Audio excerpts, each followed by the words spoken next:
Blessed ang TikTok's host na si G3 San Diego. From writer to on-cam, isa na rin po siyang ambassador ng isang beauty brand. Narito po ang report.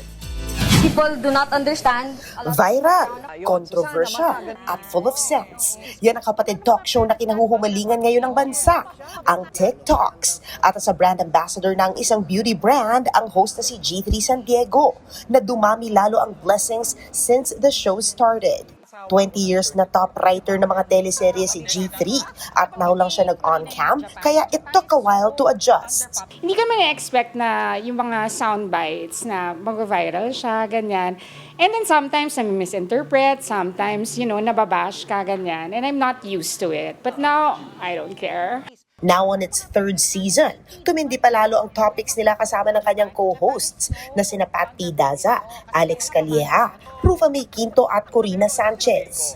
TikToks is basically about slice of Filipino life. Mas malapit na kami sa mga topics ngayon. So our discussions are more current, they're more up-to-date. So mas napipick up siya ngayon. Anong favorite topics? I love topics about relationships. Kasama naman ni G3 si Agot Isidro na grabe, senior citizen na pala ngayong taon.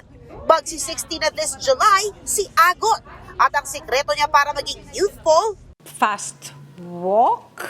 Sometimes I do sprints. Yung ganun lang, just to, yung fast twitch ang sabi nila, kailangan meron mabilis and then slow, mabilis and slow. Siguro ano lang yan, mindset. Mindset talaga. Oo, dapat hindi ka papatalo sa years. to celebrate her 60th, babalik si Agot sa kanyang roots, ang singing.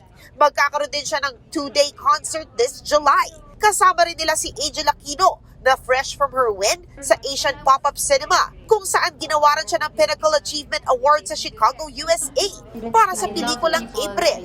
I was part of this Taiwanese movie. It's funny because it's not even Filipino, but there was a Filipino cast. Nagsalita naman si Angel tungkol sa positibong pagtanggap ng publiko sa kanyang love life at pagiging parte ng LGBTQIA+ community.